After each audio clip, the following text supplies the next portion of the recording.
जय माँ भद्रकाली, हर हर महादेव।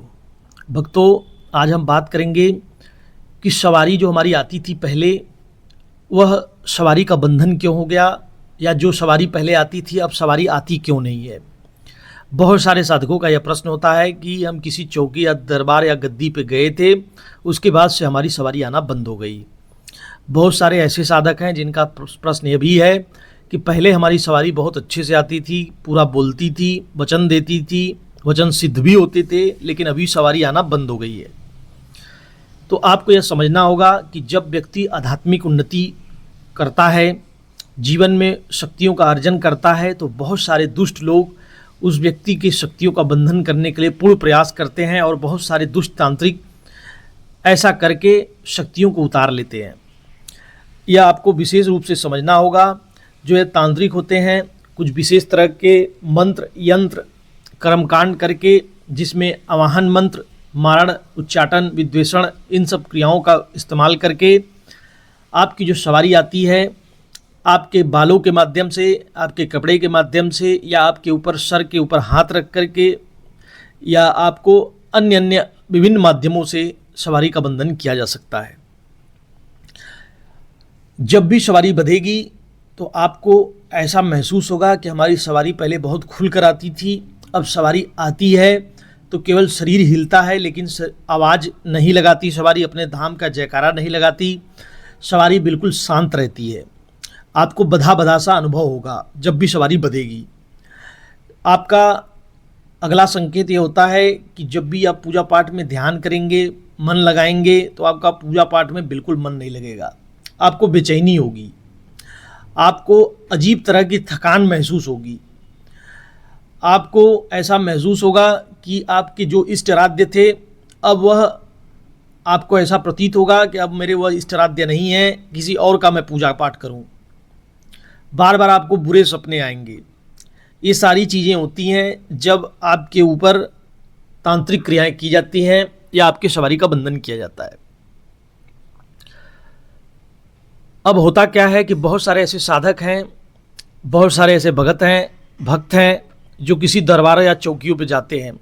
अगर गुरु के द्वारा तामसिक शक्तियाँ पूजी गई हैं तो निश्चित रूप से उनकी जो शक्तियाँ होती हैं वह इतनी उग्र होती हैं और भोग बलि इन सब चीज़ों से वह चलती हैं, जिससे सामने वाले भगत या जो साधक वहाँ गया हुआ है उसकी शक्तियों को वह तांत्रिक गद्दी पे बैठा हुआ तुरंत पहचान लेता है कि यदि कोई दूत मिले हैं किसी देवी देवता की कृपा से, या फिर आपके खुद के प्रयास से या गुरु मार्ग से आपको शक्तियाँ किसी के दरबार के द्वारा प्राप्त हैं, तो वह दुष्ट तांत्रिक उस शक्तियों को उतार के अपने गद्दी पर रख लेते हैं और उनसे कार्य लेते हैं भोग बलि दे करके।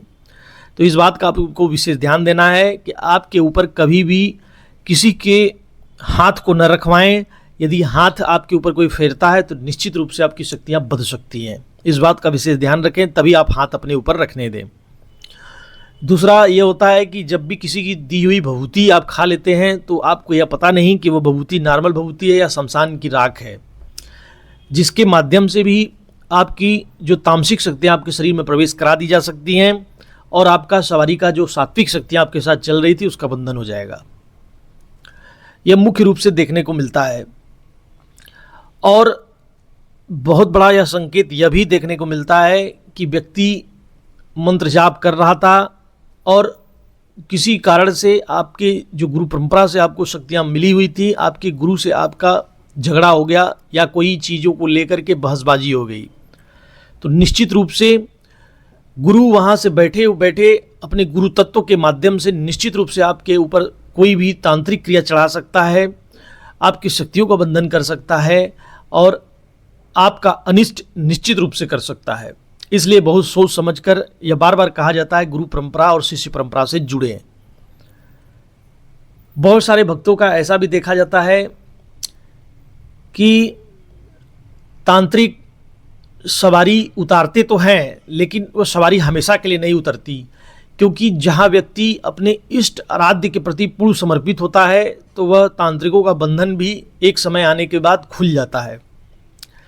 तो व्यक्ति को इस बात का विशेष ध्यान देना चाहिए कि आपकी यदि सवारी बंधी भी हुई है तो आपको इधर उधर चक्कर नहीं काटना है। अपने इष्ट आराध्य के प्रति पूर्ण समर्पण पूर्ण भाव से उनके श्री चरणों का वंदना करते रहना है। निश्चित रूप से शक्तियाँ आपकी खुलेंगी। अगर क्षेत्रीय देवी देवताओं की सवारी है तो निश्चित रूप से उनका भोग प्रसाद उन्हें मिलते रहना चाहिए आपके द्वारा। यदि माता महाकाली का कोई भगत है या बाबा गुरु गोरखनाथ जी, गोगा पीर जी या किसी अन्य देवी देवता का किसी का जो भी साधक है, तो निश्चित रूप से उनका भोग प्रसाद उन्हें अर्पित करते रहे, तो भी आपकी जो भी सवारी बंधन में है वह खुल जाएगी एक समय आने के बाद। आपको इस बात का विशेष ध्यान देना होगा, जब भी सवारी बंधती है तो व्यक्ति को पूजा में भारीपन जैसा महसूस होता है। उसका आत्मविश्वास इतना बिल्कुल ऐसा महसूस होगा कि उसका आत्मविश्वास पूरा गिर चुका है, गायब हो चुका है। व्यक्ति को हमेशा बेचैनी रहेगी, डर का हमेशा अनुभूति होता रहेगा। यह बहुत बड़े प्रमुख संकेत होते हैं यदि आपकी सवारी बंधी हुई है। और उस व्यक्ति को रात में, जैसा मैं पहले भी बताया, डरावने सपने बार बार आपको दिखेंगे और आपकी सोच इतनी अजीब गरीब हो जाएगी कि आप उल्टा सीधा इतना सोचेंगे, आपका मन नहीं लगेगा। इस तरह की सारी चीज़ें आपके साथ होंगी ही होंगी। यह प्रमुख संकेत होते हैं सवारी बंधने के। आपको इस बात का विशेष ध्यान देना है कि किसी का दिया हुआ न खाएं, क्योंकि खिलाने पिलाने के माध्यम से भी सवारियों का बंधन होता है। आपके कपड़े न उठें, इतना आपको परहेज करना है। और कभी भी आप किसी दरबार चौकी या धाम से जुड़ते हैं तो निश्चित रूप से उसके विषय में पूर्ण जानकारी ले लें, क्योंकि सात्विक शक्तियों से जो भी दरबार चलाए जाते हैं, निश्चित रूप से वहाँ शक्तियाँ आपके मंगल कार्य को ही करती हैं, आपका अनिष्ट नहीं करती। यदि गुरुवचन से अगर उनको गलत आदेश न दिया जाए तो निश्चित रूप से आपका अच्छा ही करेंगी। लेकिन वही इसके जगह तामसिक भगत हो, अगर उसके द्वारा तांत्रिक क्रियाएं की जाएं तो निश्चित रूप से आपका वह अनिष्ट कर सकती हैं। तो आशा करता हूं आपको वीडियो पसंद आई होगी। अधिक से अधिक जनमानस तक पहुंचाएं, कमेंट करके बताएं कैसी वीडियो लगी। चैनल पर नए हो तो चैनल सब्सक्राइब करें। जय मां भद्रकाली, हर हर महादेव।